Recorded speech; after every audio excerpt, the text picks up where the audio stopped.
Escucha, el Centro de Reconciliación Familiar Libertad en Casa presenta las buenas noticias.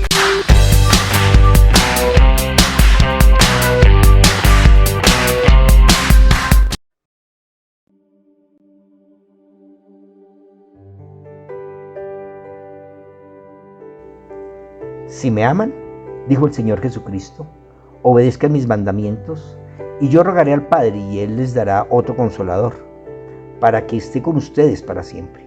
Es decir, el Espíritu de verdad, el cual el mundo no puede recibir porque no lo ve ni lo conoce, pero ustedes lo conocen porque permanece con ustedes y estará en ustedes. No los dejaré huérfanos, vendré a ustedes. Dentro de poco el mundo no me verá más, pero ustedes me verán, y porque yo vivo, ustedes también vivirán. En aquel día ustedes sabrán que yo estoy en mi Padre y que ustedes están en mí y que yo estoy en ustedes. El que tiene mis mandamientos y los obedece, ese es el que me ama. Y el que me ama será amado por mi Padre, y yo lo amaré y me manifestaré a él. Evangelio de Juan, capítulo 14, versos 15 al 21. Bienvenidos. Estamos desarrollando esta serie de las buenas noticias que hemos titulado La Ley de la Montaña. Y en las buenas noticias de ayer establecimos que la ley religiosa implementada por Moisés no alcanza a transformar el comportamiento humano, ya que éste carece del espíritu para entender el espíritu de la ley. Pero hoy nos encontramos con esta conversación entre el maestro y sus discípulos, la cual se hace extensible a todos los discípulos en todas las generaciones. Él ha establecido que la relación con Él y por medio de Él con el Padre es una relación basada en el amor. Esta es la cuestión. Antes de continuar, debes preguntarte si amas a Jesús, si amas a Jesús. ¿En verdad entiendes su amor por ti y por eso lo puedes amar? Es tan importante que logres dar una respuesta a esta pregunta, pues si buscas el favor de Dios, no puedes alcanzarlo hasta responder en tu interior esta cuestión. Déjame ayudar a obtener respuestas. El Señor dijo que era necesario mostrar nuestro amor por Él cumpliendo con sus mandamientos. La palabra griega escrita por el evangelista Juan es entolé. Es como una orden o un encargo y se usa de preceptos morales. Lo que el Señor dice es que la manera de mostrar nuestro amor por Él es si vivimos bajo su gobierno y respetando su autoridad moral. La ley de la montaña entregada en el Sinaí tiene un derrotero moral escrito en las tablas de la ley por el mismo dedo de Dios y una normatividad de comportamiento escrita por Moisés, que puesta en práctica invita al cumplimiento de ese derrotero moral. El Señor nos pide no que cumplamos la normatividad religiosa, sino la moral bíblica. Así que el tamaño de nuestro amor se mide por el tamaño de nuestra obediencia. Y Dios sabe que obedecer no está en nuestra naturaleza. Es por eso que el Señor nos envía su ayuda.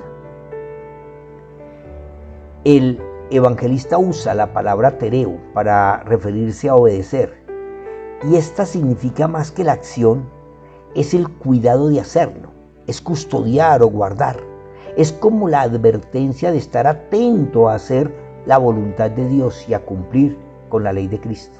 El amor al Señor no está manifestado en los actos que realizamos, sino en la intención de ellos.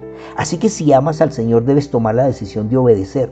Tener la intención de hacer las cosas a la manera de Dios es tener un estilo de vida lejos del pecado.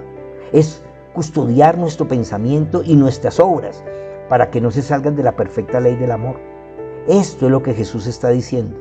Si decides por mí, yo te ayudaré a obedecer la ley moral de mi palabra. Pero si no decides por mí, estarás sujeto a la maldición que la misma ley establece para los desobedientes. Así que lo primero que debemos establecer es la razón que tengo para obedecer. Esta se puede conformar por mi propio egoísmo. Entonces busco donde prediquen lo que yo quiero oír y me uno a aquellos que establecen sus propios derroteros morales. Y así en verdad no soy obediente a Dios, pero sí al grupo o a la religión que practico. Llegará el tiempo, escribió el apóstol Pablo, en que la gente no escuchará más la sólida enseñanza y seguirán sus propios deseos y buscarán maestros que les digan lo que sus oídos se mueren por oír. Rechazarán la verdad e irán tras los mitos. Segunda de Timoteo 4, 3 al 4. Otra manera como descubro la razón para obedecer es mi necesidad.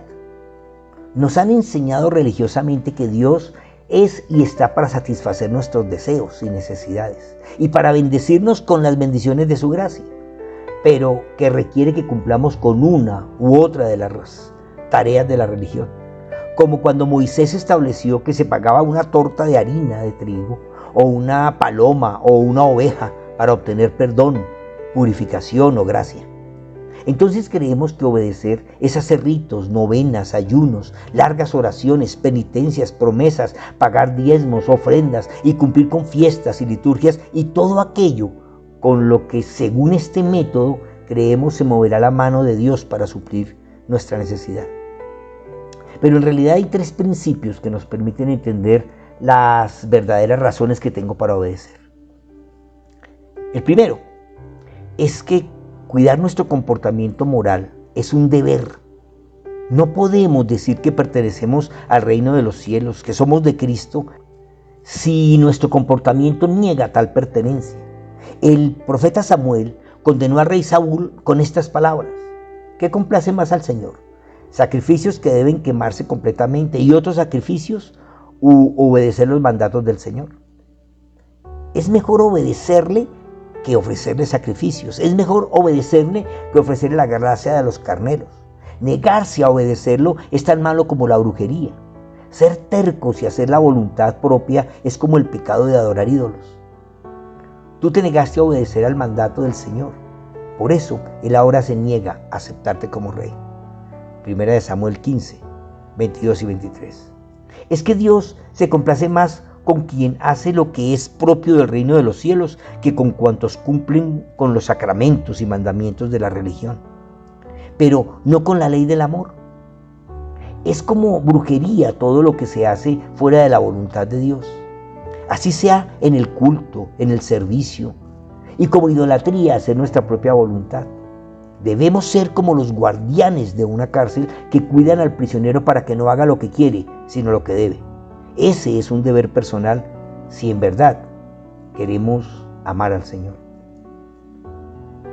El segundo principio es que cuidar nuestro comportamiento moral es una deuda que debemos pagar. Jesús fue azotado, coronado con espinas, clavado en una cruz, humillado públicamente, y esto para que tú y yo no pasáramos por ese castigo. Él tomó nuestra deuda y pagó por ella, pero entonces somos deudores de su amor. Teníamos una deuda porque no cumplimos las leyes de Dios, escribió el apóstol Pablo. La cuenta de cobro tenía todos los cargos contra nosotros, pero Dios nos perdonó la deuda y clavó la cuenta en la cruz. Él venció a todos los poderes y fuerzas espirituales a través de la cruz, desarmándolos y obligándolos a desfilar derrotados ante el mundo. Colosenses 2, 14 y 15. Así que tenemos una deuda de honor con Cristo y la pagaremos al custodiar nuestra naturaleza de pecado y sujetarla y obligarla a obedecer la ley de Cristo. El tercer principio es que es un gozo y una dicha que debemos alcanzar.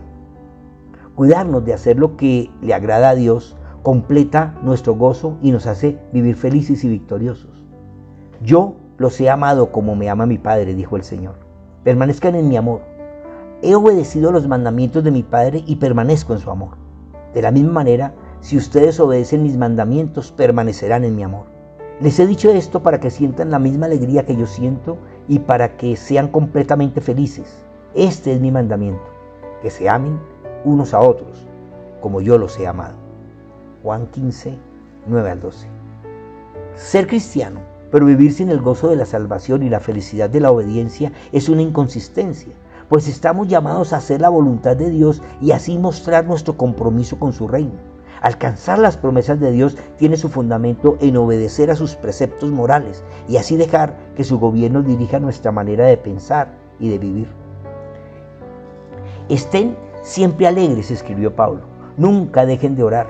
Sean agradecidos en toda circunstancia, pues esta es la voluntad de Dios para ustedes, los que pertenecen a Cristo Jesús. Primera de Tesalonicenses 5, 16, 18. Así que tenemos un deber que cumplir, una deuda que pagar y un premio que cobrar. Estos son verdaderos motivos para obedecer. Son la razón para comportarnos como hijos de Dios. Ahora, el Señor dijo que no nos dejaría solos, que enviaría la ayuda. Es que custodiar nuestro ser interior sin una conciencia viva que nos ayude es prácticamente imposible. Y eso nos convierte en hipócritas religiosos, que no nos importa que Dios sepa nuestro pecado mientras los demás no lo descubran. Él dijo que enviaría otro consolador. Al decir otro significa que ya hay uno. El mismo apóstol Juan escribió: en esto consiste el amor verdadero, no en que nosotros hayamos amado a Dios, sino que Él nos amó a nosotros y envió a su Hijo como sacrificio para quitar nuestros pecados. Primera de Juan 4:10. Ese es el primer consolador. La palabra escrita en griego es parakletos, que es ayudador, quien tiene la capacidad o adaptabilidad para prestar ayuda. Se usaba en las cortes de justicia para denotar a un asistente legal, un abogado defensor. Así que Jesús dijo que nos enviaría a un abogado defensor. Mis queridos hijos, escribió el apóstol Juan, les escribo estas cosas para que no pequen. Pero si alguno peca, tenemos un abogado que defiende nuestro caso ante el Padre. Es Jesucristo. Él es el verdaderamente justo. Primera de Juan 2:1. Así que el abogado es Jesús. Él dice que estará en nosotros para cuidarnos y ayudarnos desde el conocimiento de la verdad a vivir bajo toda legalidad en el reino de Dios. Esa es la recompensa por obedecer. El mismo Jesús hace claridad que el mundo no lo ve ni lo conoce, pues el mundo vive bajo sus propias leyes y costumbres. Pero practica la religión porque cree que mediante sus ritos y sacrificios puede apagar la ira de Dios, si esto fuere posible. Es que el mundo no comprende que Dios aborrece al que ora y no obedece. Proverbios 28:9. Y muchos de los que asisten a la iglesia y confiesan su fe deben aprender este mismo principio y buscar con afán y deseo las recompensas de la obediencia. Primero, el Espíritu Santo. En su defensa ante el concilio de Jerusalén, el apóstol Pedro dijo: nosotros somos testigos de esto, y también lo es el Espíritu Santo que Dios ha dado a todos los que lo obedecen.